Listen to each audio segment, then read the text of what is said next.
bonjour à tous. La ville de demain au service du bien commun. C'est cette jolie rime qui va nous intéresser ce matin en live depuis chez vous, sur votre écran.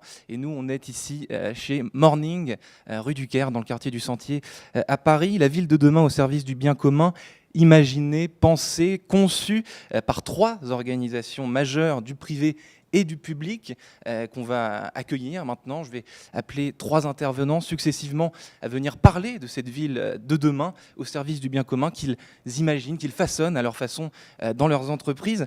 La première personne que j'appelle, c'est Véronique Bédag-Amilius, qui est directrice générale déléguée du groupe Nexity, après des passages dans des ministères et 12 années quand même à la mairie de Paris. Donc les enjeux des villes d'hier, d'aujourd'hui et de demain, vous les connaissez par cœur. Bonjour Véronique Bédag-Amilius, je vous cède ma place. Bonjour, merci Quentin. Et puis bonjour à tous, merci à ceux qui nous ont rejoints ce matin chez Morning, rue du Caire. Et puis merci aussi à tous ceux qui sont ce matin derrière leur écran. Alors au fond, de quoi allons-nous parler aujourd'hui? Sur quoi allons-nous tous tenter de travailler? C'est évidemment la donnée et l'utilisation qu'on serait capable d'en faire pour une ville désirable et puis aussi pour un vivre ensemble de meilleure qualité dans les villes et dans les quartiers. Alors au fond, pourquoi est-ce qu'avec mes partenaires de la Caisse des dépôts et de la Poste, avec Antoine et Philippe, on s'est intéressé à ce sujet? D'abord parce que la Caisse des dépôts, la Poste et Nexity, chacun dans son rôle, nous sommes extrêmement présents dans les territoires, nous sommes extrêmement engagés dans les territoires. Et on avait tous l'intuition au fond que la donnée, la façon de la gérer, pouvait contribuer à aider à faire une ville de demain qui soit désirable au sens où elle serait mixte, où elle serait écologique, où on aurait encore plus plaisir qu'aujourd'hui à y vivre ensemble. Alors peut-être je vais dire aussi pourquoi on s'est retrouvé avec la Caisse des dépôts et puis avec la Poste dans cette histoire-là. À la fois parce qu'on travaille beaucoup avec ces deux très très belles et très importantes institutions. Vous êtes vraiment des institutions tous les deux, il faut que je vous le dise. La Caisse des dépôts, je vous rappelle que Nexity produit 25% de la production de Nexity, c'est du logement social. Tout ne va pas chez vous, Antoine, mais quand même une bonne partie. Et puis avec la Poste, on s'est engagé dans un partenariat stratégique. Et l'un des actes de ce partenariat stratégique, c'était, Philippe, de réfléchir et de tenter au fond de réfléchir ensemble à ce que pourrait être un outil digital qui soit vraiment utile à nous, bien sûr, mais aussi aux collectivités territoriales. Alors, on n'a pas répété ensemble, mais moi je vais vous dire pourquoi on est avec vous au fond et vous allez peut-être rebondir dessus. Moi je pense qu'à un moment, ce qui nous a rassemblés naturellement, c'est qu'on s'est dit qu'on voulait vraiment que ce soit utile. C'est-à-dire on ne produit pas un instrument digital en espérant qu'un jour quelqu'un y trouvera une utilité. On a vraiment tenté de travailler avec vous, au travers des consultations qu'on a faites, pour savoir au fond ce qui vous serait le plus utile. Donc c'est vraiment un sentiment d'utilité, faire quelque chose qui serve vraiment aux citoyens et aux élus. Ça, c'était le premier point. Ce qui va directement ensemble, c'est qu'on a besoin, nous, évidemment, et vous aussi, que au fond, cette recherche de l'usage soit parfaitement compatible avec nos engagements en matière de bas carbone et basse consommation d'énergie. Il ne s'agit pas pour nous de faire tourner des serveurs à l'infini en espérant qu'un jour, un algorithme magique sortira des données. Voilà. On est vraiment concentré, au fond, sur l'utilité. Et puis, on a souhaité travailler sur quelque chose qui serait souple et pas très coûteux. Parce que je pense qu'on a tous fait cette expérience dans nos organisations. Le digital, c'est une chose extrêmement merveilleuse. On peut partir avec l'envie d'une espèce de cathédrale qui fasse papa-maman. C'est toujours très cher, toujours beaucoup plus cher quand vous le dites, toujours beaucoup plus compliqué à utiliser. Donc notre idée, c'était vraiment de travailler sur quelque chose qui soit souple, peu coûteux, mutualisable, et qui puisse donc être utile à tous, ce qui définit, je pense, nos 3 institutions, qu'elles soient dans le public ou dans le privé. Voilà ce que j'avais envie de vous dire ce matin pour engager cette discussion et ce travail en commun sur effectivement la data et son utilisation dans le vivre ensemble demain dans les villes. Merci infiniment Véronique Bédag-Amilius pour cette introduction. Et vous avez cité donc évidemment les deux personnes qui vont vous succéder. Donc j'enchaîne et j'appelle Philippe Dorge, directeur général adjoint du groupe La Poste. Donc il a passé 25 ans au sein du groupe PSA, à travailler sur diverses transformations. La transformation, c'est sa passion. La transformation du groupe La Poste, c'est aussi sa passion. Et c'est ce qui l'anime puisque La Poste, évidemment, sera dans la ville de demain. Merci. Écoutez, bonjour à toutes et à tous. Je suis vraiment ravi et honoré d'introduire avec mes partenaires Véronique et Antoine cette matinée de restitution des ateliers, parce que notre vision des choses, c'est effectivement de donner la parole à ceux qui savent, à ceux qui font vivre les territoires, et qui mieux qu'eux pour nous dire ce dont ils ont besoin et de ne pas arriver avec des solutions toutes faites. Et donc on a besoin effectivement de ces matériaux. Alors effectivement, depuis le mois de juin, nous avons engagé un partenariat entre nos 3 grandes et belles maisons au service de la ville de demain, au service du bien commun, autour de différents chantiers. Et je veux citer particulièrement la Smart City, donc la gestion, le traitement de ces données au service et comment les mettre au service des collectivités locales, au service finalement des citoyens simplement. Il y a d'autres chantiers aussi dans notre partenariat que nous allons approfondir. Je pense à l'hyperproximité des services. C'est aussi le rôle de la Poste. Vous voyez, tous ces services de proximité auprès des résidents, auprès des habitants, de rapprocher les commerces de proximité, de relier les habitants avec les commerces de proximité, cœur de ville. Et puis aussi les enjeux de livraison propre au domicile. Et puis aussi les enjeux de logistique urbaine. On voit bien qu'on a des sujets de gestion de flux de marchandises avec le e-commerce qui est de plus en plus important, et comment on rend cette gestion des flux de marchandises avec de toute façon plus décarbonée toujours et plus propre. Tous ces chantiers sont au service effectivement de comment travailler à la ville de demain, une ville de demain que chacun souhaite à la fois plus juste, une ville plus respirable, une ville plus accessible en termes de transport, mais aussi d'accès aux services, au commerce, une ville aussi participative, plus participative, une ville toujours sécurisée, bien sûr, aussi pour les citoyens. On voit bien combien la data, la gestion des données, le numérique peut aider dans tout cela. Les collectivités locales sont confrontées à tous ces enjeux et aussi aux grandes transitions de la société d'aujourd'hui qu'il nous faut embarquer. Je dirais, je vois 4 grandes transitions. La transition énergétique, écologique, bien sûr. La transition démographique, avec aussi le vieillissement d'une partie de la population qu'il faut prendre en compte. La transition des territoires, tout simplement, parce que ces territoires bougent, comment on les interconnecte les uns avec les autres.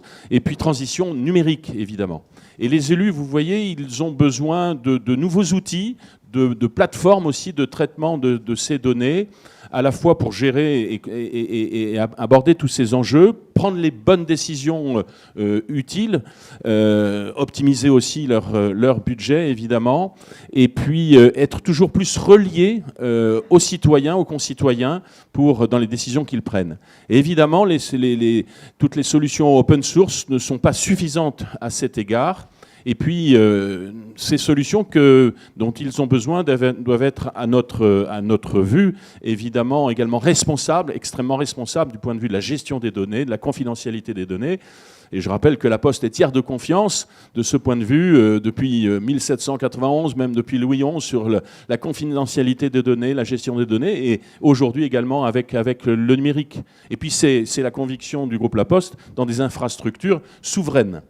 Voilà, donc donner la parole à ceux qui font vivre ces territoires, ça me paraît très utile, autour de 3 questions donc, qui vont être abordées ce matin. La Smart City, la gestion des données au service des habitants et des collectivités, l'environnement et puis la place du citoyen dans tout cela. Merci à tous les intervenants qui, ce matin, vont, malgré le contexte sanitaire particulier, ont répondu présent. Et encore une fois, mettre le digital et la proximité humaine, l'alliance entre le digital et la proximité humaine, pour relier ceux qui font vivre les territoires, c'est vraiment aussi notre raison d'être, la raison d'être du groupe La Poste.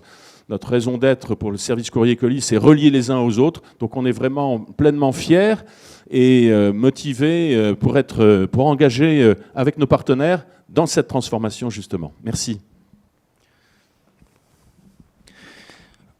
Merci infiniment Philippe Dorge d'avoir présenté finalement les 3 tables rondes de ce matin, ce que j'aurais évidemment fait, ce que je vais refaire après la 3e intervention pour inaugurer, pour introduire cette matinée passionnante. La 3e personne que j'appelle à venir prendre ma place, c'est Antoine Troesch, donc, qui est directeur de l'investissement à la Banque des Territoires au sein du groupe Caisse des Dépôts, après une quinzaine d'années, lui, chez Orano.